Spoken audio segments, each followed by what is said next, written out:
A3 size के मैंने A3 size के मैंने दो कट कर लिए। अभी एक A3 का और एक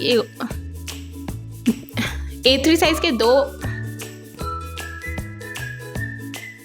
होगा। तो आज मैं आप लोगों को दिखाने वाली हूँ कि मैं जुगाड़ के तरीके से अपना फ्रेम कैसे बनाती हूँ, मतलब मेरा नहीं, मेरी ड्राइंग्स के लिए फ्रेम कैसे बनाती हूँ। यार अब इतनी सारी ड्राइंग्स हो जाती है, अब सबके लिए तो मैं फ्रेम अफोर्ड नहीं कर सकती। तो मैंने एक बढ़िया सा जुगाड़ लगाया है, और वैसे भी मुझे लगाना भी पड़ता, क्योंकि जो मैं कलर्स यूज लेती हूँ सॉफ्ट पेस्टल कलर्स, उन्हें संभाल के रखना बहुत मुश्किल होता है। इसके लिए सबसे इजी तरीका मुझे यही लगा। आज मैं आप लोगों को वो ही तरीका दिखाने वाली हूँ। तो इस जुगाड़ू फ्रेम को बनाने के लिए कौन कौन सी सामग्रियां चाहिए वो मैं आप लोगों को बता देती हूँ, और इसमें से सबसे ज्यादा इम्पोर्टेंट कौन सी है, वो है एक ड्राइंग। अगर आप लोगों के पास एक भी आर्ट वर्क नहीं है तो किसे फ्रेम करोगे? लड़की तुम बहुत बोलती हो, चपर चपर चुप रहोगी। मुझे पता है बहुत गंदा जोक था, कोई बात नहीं। तो इसके लिए सबसे ज्यादा इंपॉर्टेंट चीज है ये कार्डबोर्ड। इसके ऊपर हम हमारे आर्ट वर्क्स को लगाने वाले हैं, और इसके अलावा क्या क्या चीजें लगेगी वो मैं आप लोगों को बता देती हूँ। सबसे पहले तो ये कार्डबोर्ड चाहिए, उसके बाद एक कटर चाहिए जिससे हम इसे कट कर सकें, एक डबल साइडेड टेप, एक स्केल, वन साइडेड टेप क्या यही बोलते हैं शायद इसे, और एक पेंसिल। इसके अलावा हमें चाहिए ये एक पॉलीथिन जो काम में आती है कपड़े वगैरह पैक करने के। तो इसे मैं लगाने वाली हूँ अपने आर्ट वर्क्स के ऊपर, ताकि मेरे आर्ट वर्क्स खराब ना हो। क्योंकि मैं सॉफ्ट पेस्टल कलर से काम करती हूँ तो वो बहुत ज्यादा डस्टी होते हैं, आप उनके ऊपर हाथ भी नहीं लगा सकते। क्योंकि जैसे ये शिव जी का आर्ट वर्क है, तो मैं हल्का सा टच करके दिखा देती हूँ आप लोगों को। ये देखो, मैंने हल्का सा टच किया और इसका कलर आ गया बाहर। तो इससे बचने के लिए इन्हें बहुत ज्यादा अच्छे से फ्रेम करना पड़ता है। तो सामग्रियों का जितना भी ज्ञान था वो मैंने आप लोगों को दे दिया। अब स्टार्ट होती है असली मजदूरी। लेकिन कोई बात नहीं, आर्ट वर्क्स हमारे हमें ही फ्रेम करना पड़ेगा। और इसी आलस की वजह से मेरे 4-5 आर्ट वर्क्स इकट्ठे हो चुके हैं, लेकिन अब इन्हें रखने की जगह नहीं है। क्योंकि जब तक मैं इस आर्ट वर्क को यहाँ से नहीं हटाऊंगी मैं दूसरा आर्ट वर्क स्टार्ट ही नहीं कर पाऊंगी। तो इसलिए मुझे अर्जेंटली ये डिसीजन लेना पड़ा कि मुझे फटाफट से इन्हें फ्रेम करना है। तो चलो, तो अब मैं इसे आर्ट वर्क के साइज में कट करने वाली हूँ। तो मैंने A3 साइज की शीट ली है, अब मैं इसे इस पर नाप लेती हूँ और उसी साइज में मैं इसे कट कर लूंगी, ताकि मेरे आर्ट वर्क्स को लगाने में आसानी रहे। मैं यहाँ पर निशान लगा रही हूँ जहां जहां से मुझे इस कार्डबोर्ड को कट करना है। यहाँ पर जो भी मैंने लाइन बनाई है उसे मैं कट कर लूंगी।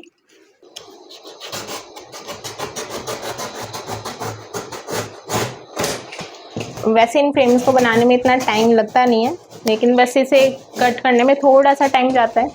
अगर मैं हर आर्ट वर्क के कंप्लीट होते ही उसे फ्रेम कर दूँ तो बिल्कुल ही टाइम ना लगे। लेकिन मैं क्या इकट्ठा करने लग जाती हूँ आर्ट वर्क्स को, मैं भूल जाती हूँ उन्हें फ्रेम करना, और जब भी फिर मेरे पास जगह की कमी हो जाती है तब मैं उन्हें फ्रेम करती हूँ। जैसे ही एक आर्ट वर्क कंप्लीट होएगा मैं उसे फ्रेम कर दिया करूँगी अब से। लास्ट टाइम मैंने शायद दिवाली पे फ्रेम किया था, जब मैंने उसके लिए शॉर्ट्स भी बनाया था, और अब उसके बाद अब कर रही हूँ। लेकिन अब मैं मेरे रूम को थोड़ा सा आर्टिस्टिक वाइब देने वाली हूँ थोड़े दिनों में, इसलिए मैं ये फ्रेम लेके बैठी हूँ। तो एक तो हो गया, अब इसी साइज के मुझे 2 और कट करने हैं। A3 साइज के मैंने ये 2 कट कर लिया, अब एक और A3 का और एक A4 का कट करना है। उसके बाद बस उसके बाद इसमें बहुत ज़्यादा टाइम नहीं लगने वाला। अभी मैं पहले खाना खा के आती हूँ, क्योंकि भूख भी लग रही है और टाइम भी हो गया। तो मिलते हैं 2000 years later. So guys, I am finally back after a nap. खाना खाने के बाद, खाना खाते ही मुझे नींद आ गई, तो मैं सो गई थी। और पता नहीं कौन से लोग होते हैं जो सोने के बाद बहुत रिफ्रेश फील करते हैं। मेरे को यहाँ सोने के बाद और नींद आती है, और अभी भी मुझे बहुत तेज बहुत तेज नींद आ रही है। लेकिन जो काम छेड़ दिया है, जो काम फैला दिया है, इसे तो कंप्लीट करना ही पड़ेगा। तो चलो, अब मैं इसे भी A3 साइज में कट करने वाली हूँ।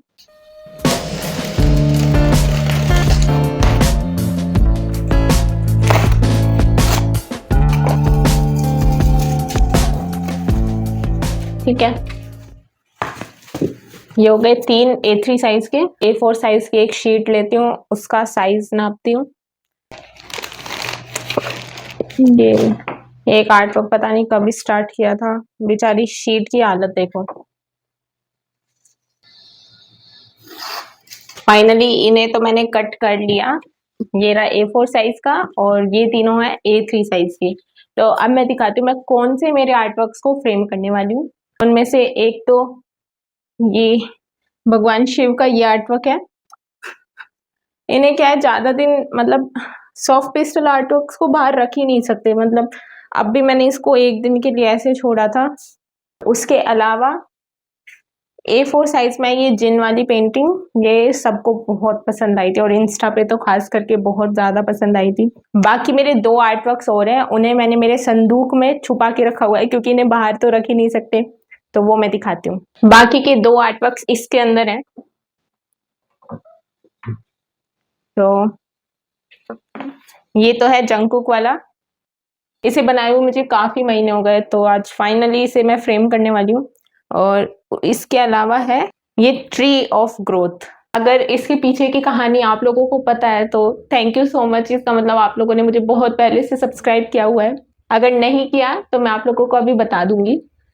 मतलब मैं धमकी नहीं दे रही कि मैं आप लोगों को बता दूंगी, मतलब मैं ये बता दूंगी कि ये पेंटिंग किस लिए बनाई थी मैंने।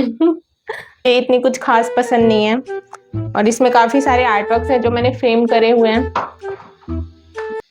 इस ड्राइंग का नाम मैंने ट्री ऑफ ग्रोथ इसलिए रखा है क्योंकि इसके अंदर मेरे पहले 10,000 सब्सक्राइबर्स हैं।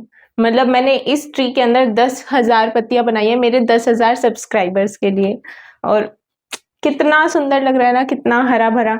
एक एक पत्ती गिनकर मैंने इसमें 10,000 पत्तियां बनाई हैं।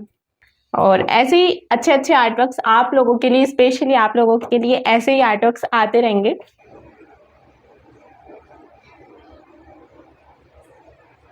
सबसे पहले इस पे एक आर्टवर्क लगाते हैं। मैं यहाँ पे लगाने वाली हूँ डबल साइडेड टेप ताकि मैं इस ड्राइंग को यहाँ पे स्टिक कर सकूं। ये रही डबल साइडेड टेप, इसे चारों कोनों में लगा देंगे।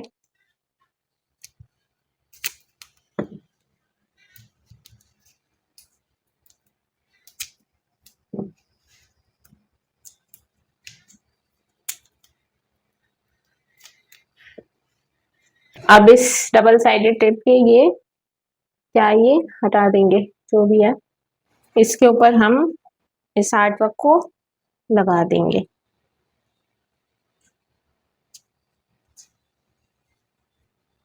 हाँ शायद ठीक है। अब यहाँ पे अभी अच्छे से स्टिक नहीं हुआ, तो ऐसे नहीं है कि हाथ से इसे ऐसे हाथ से नहीं करना कुछ भी, क्योंकि हाथ लगाते ही तो कलर हटने लग जाएंगे। तो इस एक चीज आती है जिसे कहते हैं बटर पेपर, मैं दिखाती हूँ अभी। तो इसे कहते हैं बटर पेपर। इस पे क्या है ये जो कलर होता है वो लगता नहीं है।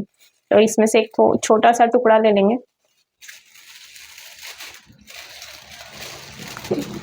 इसको बस ऐसे रख के ऐसे दबा दो। ज्यादा कलर नहीं निकलता, देखो इसमें ना बहुत कम। अभी हाथ लगाते ना तो सारा कलर निकल जाता है इसमें से। यहाँ से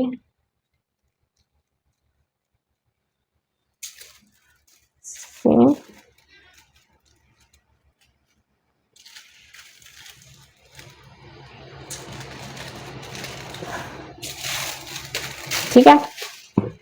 इतनी अच्छी लग रही है ना, इस कार्डबोर्ड पे लगाते ही पेंटिंग अलग ही लुक आ जाता है।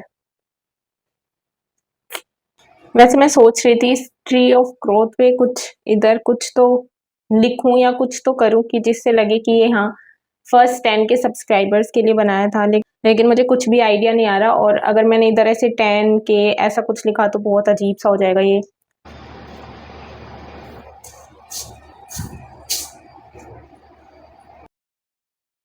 तो आप लोग सजेस्ट करना मैं क्या करूं। अभी तो मैं इसे फ्रेम कर देती हूँ, बाद में हटा भी सकते हैं ना।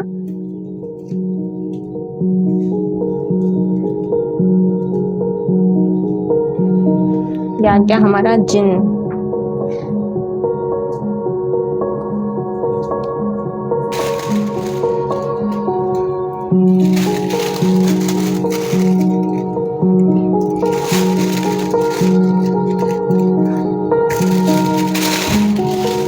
तो जैसे आप लोग मेरे पीछे देख सकते हो मैंने सभी आर्टवर्क्स को कार्डबोर्ड लगा दिया। अभी फ्रेम नहीं हुआ पूरे तरीके से, लेकिन एक स्टेप जो मेन था वो कंप्लीट हो चुका।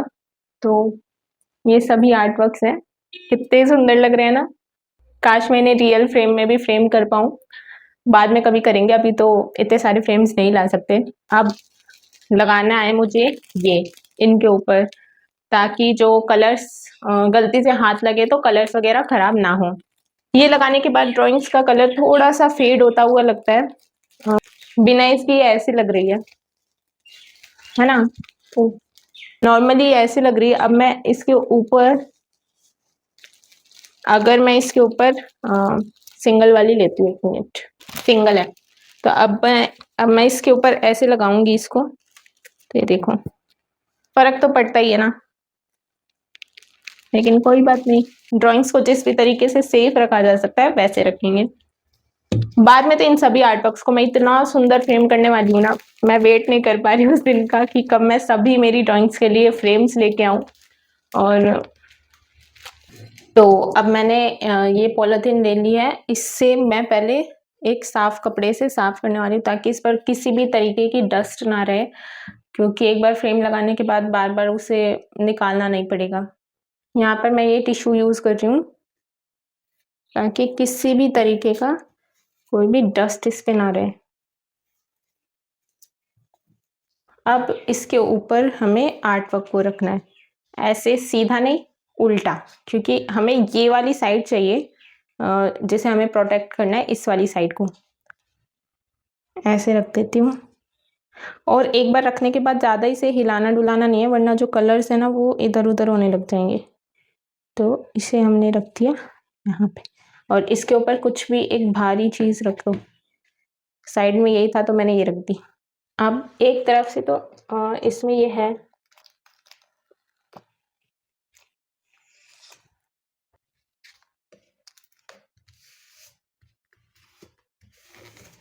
ठीक है, एक साइड से हो गई, बाकी साइड से हम जो 1 साइडेड टेप थी उसे लगा देंगे।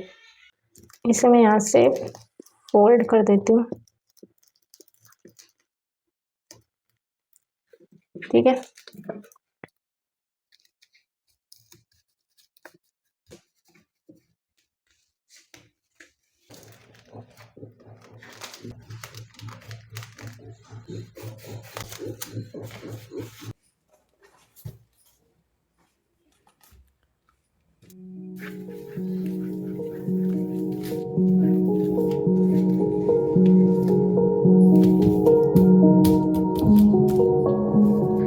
ये शायद इधर से गत्ते में से निकल के ये यहाँ आ गया, तो अब पहले वापस से इसे हटाना पड़ेगा।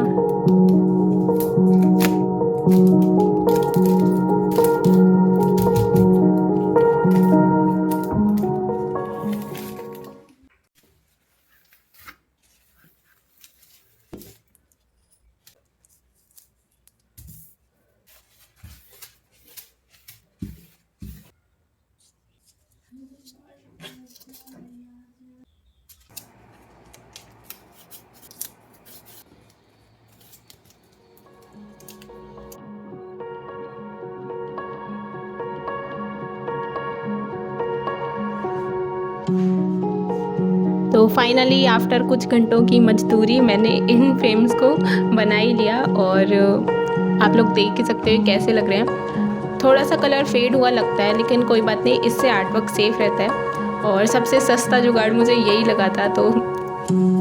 तो आप लोग कमेंट करके बताना कि आपको इन चारों आर्ट वर्क्स में से कौन सा आर्ट वर्क सबसे सुंदर लगा। और वैसे मेरा सेकंड आर्ट व्लॉग था, तो मैंने कोशिश की है मैं ज़्यादा से ज़्यादा आप लोगों से बातचीत कर सकूं। वैसे पता नहीं कैसा बना है, आप लोग बताना आपको वीडियो कैसा लगा, और अगर ये पसंद आए तो इसे लाइक एंड शेयर करना मत भूलना, और चैनल को सब्सक्राइब ज़रूर कर देना। मिलते हैं नेक्स्ट वीडियो में, तब तक के लिए बाय। तो फ्रेम्स तो बन गए, लेकिन जो थोड़ा सा कचरा फैला है मैं उसे साफ़ कर देती हूँ।